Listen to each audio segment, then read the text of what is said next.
Hi guys, welcome back to my channel. I welcome everyone who's new to this channel and to all my regulars, my notification squad. Thank you so much. I appreciate you and I appreciate the love that you've shown me. Guys, I've just been busy as most of you have seen. Entered the Nivea skin influencer competition, and the minute when I was supposed to post a video that's related to our content, I actually had to shoot for that video, so I'm so sorry I did not post anything. So today we're talking something different. The reason I'm actually going to talk about this topic that I'm going to explain to you is because there's been a couple of people that have been inboxing me about what are the requirements for them to be enrolled in Industrial and Organisational Psychology program. So I thought, with the experience that I have, I should just share with you some of the things that you guys don't even know. Like some of them I actually discovered once I was in the system that, oh my god, so this is exactly what is like the truth about IOP. Well, Industrial and Organisational Psychology, in short we call it IOP. So the truth, the actual truth about this course, things that you don't know that you need to know about. I'm not even going to talk a lot about this course. I'm just going to tell you the fundamental elements that you need to know about it, especially if you're done with your matric and you want to you want to enroll into this course. There are things that you need to know about. I think I want to talk about three things. The first one, you need to know that it's going to take you long. Basically, it's going to take you around 7 to 8 years. Yes, 7 to 8 years. For me, I started my undergrad with in Industrial and Organisational Psychology in 2015 August. If you have watched my previous videos, you'll know that I applied for this course in 2015 for me to be enrolled in January 2015, but I never got admitted, and I had to take myself to UNISA with my certified documents to present them there by the window, and that's when I got my admission then. So I started my undergrad in August 2015, and I managed to finish in 2018 May. So I graduated in September, sort of, I think. Yeah. So in 2019 I did my honors. So the problem with UNISA is that I take it as a problem, is that you write your exams the following year in February. So I wrote my exams the following year, right? 2019 in 2020. Yeah. This year, I wrote my exams this year in 2020, while I enrolled for the whole year last year, right? So already that is like 4 years, right? And then that's 4 years of honors, and then the year when I'm writing my exams, that's like the 5th year. And from February to December, I can't do anything. Like I can't enroll in any school or whatsoever, because when you apply for admission in other institutions, they actually want like a transcript, they want a letter of completion, and you don't get such documents when you want to. Like they give them to you, and especially now during lockdown, like it was so difficult for everyone, for people who actually wrote the exams in May, who wrote the exams in May, to actually get those documents so that they can apply for masters the following year. So it's a complicated situation. So basically for me, it took me 5 years, right? From 2015 to now 2020. It took me 5 years to finish my honors degree. So I want to be a registered industrial psychologist. Now I have to do my master's degree. So with masters, it's either go to UNISA or which is part-time, or another institution where they offer like a full-time course, right? So when you do a full-time course, which is what I'm hoping I'll get admission admission in, because I actually applied at VETS, I applied at UJ. I'm going to also tell you of the complications or the challenges I faced in terms of my applications. I also applied at UNISA. So you also need to like apply on time, because with VETS, the closing time was like in June, end of June. And had I go, and in my head I'm thinking, no, hang at the applications like in September, no. But luckily enough, I was able to like see that, before it closes I could be able to apply. I haven't gotten any response yet. The only response I've gotten thus far is UNISA, and you go through there's a step, there's different assessments. You'll qualify for the first when they see, okay, your grades are good, and then you qualify, and then you'll take it to the next step. You do psychological assessments, which was very hard. Anyway, guys, so this is like my 5th year, right? Yeah. So next year, when I do my master's, if I enroll for master's, it's going to be the 6th year. So if I do my master's with UNISA, it's going to take me 2 years, because they offer part-time masters. So which is 2 years, right? So which means I'm going to finish my master's in 2022.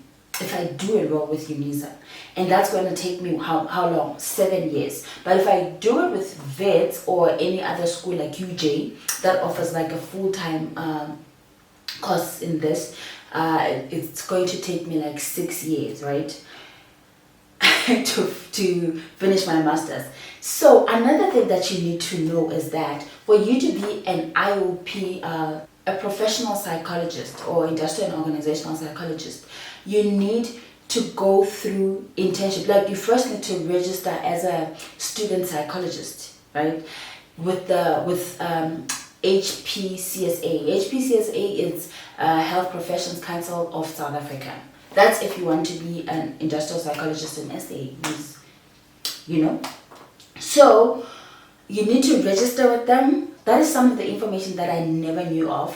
Fortunately, during lockdown, there will be this webinars, like Zoom meetings, where industrial psychologists, they just have meetings and they try to explain to different students who are enrolled in this course what are the implications, what is the reality of being in industrial and organizational psychology, because now you have to be an intern for a year after your master's. And you have to be an intern in a relevant industry, You can't be an intern where it's a Standard Bank and you're in accounting, you're doing accounts or something related to accounting. No, it has to be something related to human behavior, well-being of people in an organization, right? Where you implement or doing psychological assessments. So there's one thing that I'm going to tell you also about psychological assessment. So after being registered, you enroll into an internship. It's compulsory, it's a prerequisite, and it's also a legal requirement for you to be an industrial and organizational psychologist. And then after that internship, then you're going to write a board exam. A board exam that is going to assess whether you can be an industrial psychologist or not, which is the following year. So basically, for you to be an industrial and organizational psychologist, it takes you, let's say, minimum of 6 years.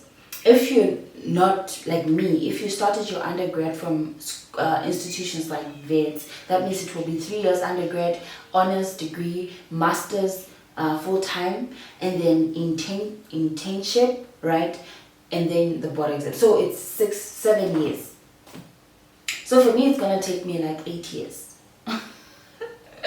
So basically that is that, right? And then you can also be a psychometrist. The thing with being a psychometrist, they need you to do like an honors degree, right?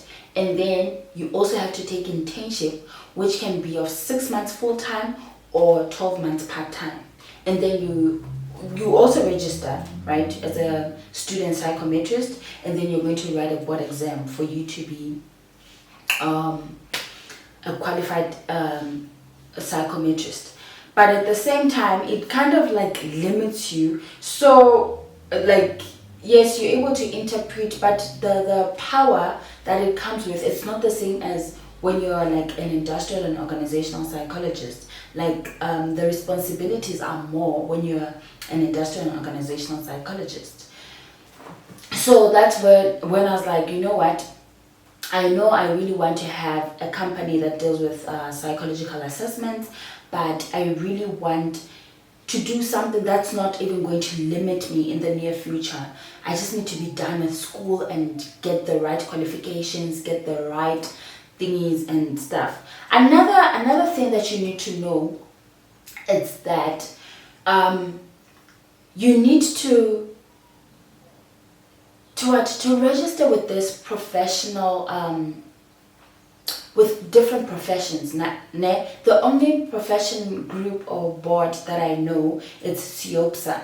So I'm not registered yet with them. I'm in the process of actually registering with them. There's a certain fee that you pay. So I think it's around 180 per annum if you're a student. So that's the category that I'm going to choose. It helps you to interact with the same people that you're in the same career path with. It's very important for you to know who is doing industrial and organizational psychology, who is doing safety, who is doing that, so that you're able to know where in different industries are you going to be able to work. They also advertise some of the jobs. The one hectic thing with this course is that sometimes you don't even know where you're going to get internship from. Well, that's something that I'll be thinking about maybe next year. But apparently, once you're in, there's not a friend, but a friend of a friend. She was telling me that once you are enrolled in the system, especially when you're a full-time student, it's so easy for you to get jobs. So that's one of the reasons why I really want to take to be a full-time master student. So yeah, basically that is that. What else am I forgetting about this? Again, make sure that the school you're enrolled in is accredited by the HPCSA. Before, UNISA was not accredited. Like, I think I was reading this article or a blog, this other lady, and she's like, after doing my honors degree, I had to go into another institute where they offered like that course because they were accredited by HPCSA. So just make sure that you need to research as much as possible. I got into this career path besides any research. The only thing that I knew is the fact that okay, it's more or less equivalent to human resource. In fact, it's of more, like you'll see even like when posts are being advertised, they'll say if they want a human resource practitioner, they'll say human resource, someone who's done HR or industrial and organizational psychology or organizational psychology or industrial psychology. It differs with different institutions. Like at UNISA, they call it industrial and organizational psychology. At VETS, they call it organizational psychology. At another school, they call it industrial psychology. So it's one and the same thing, you know.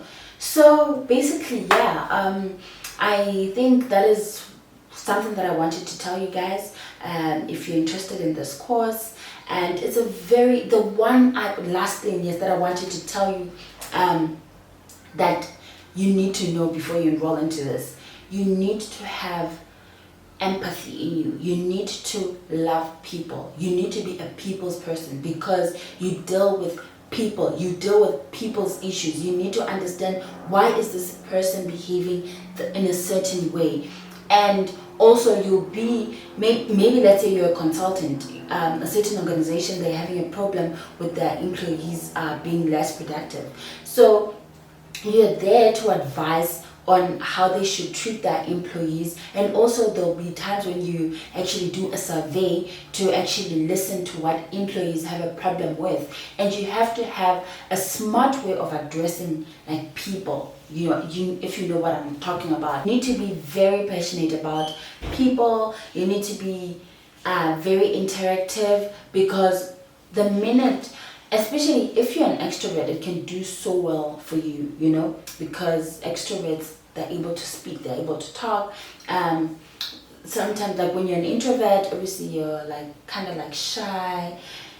You need to be able to maneuver like in someone's brain, So basically that is that. I think, well, I'm not saying if you're an introvert you can't do this course. No, from my own experience, I realized how passion and personality actually plays a role in career. It's not even about experience only. Even theoretically, passion, personality, they play a role in your career.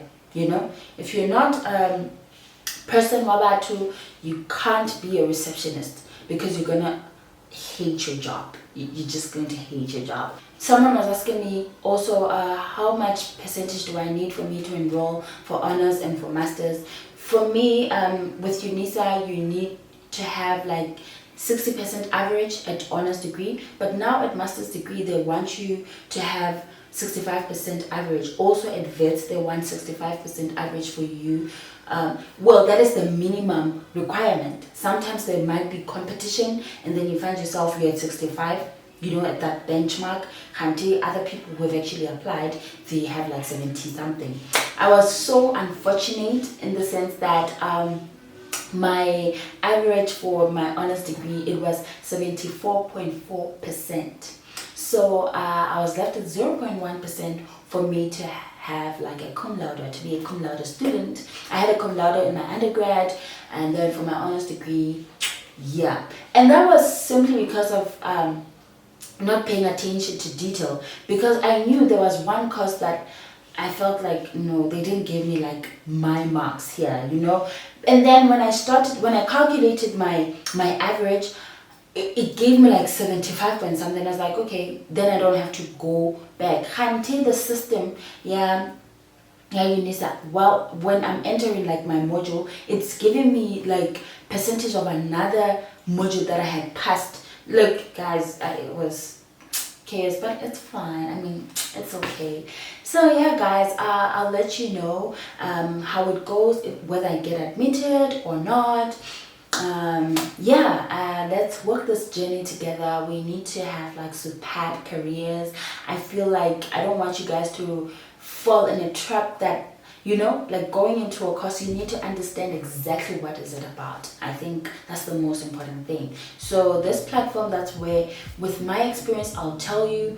With IOP, I'll tell you with BSc Environmental Science.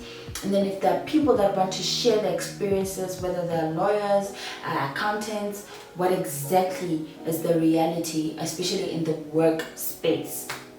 So guys, thank you so much for watching. I hope to see you in my next video. Please don't forget to subscribe, to like and comment, share your experiences with us. And yeah, don't forget to also click the notification bell. And you'll see when you click that notification bell, it will say all personalized or whatever. Don't notify me. Please click on all, not personalized, all. So guys, yeah, enjoy your week and I love you. Ciao.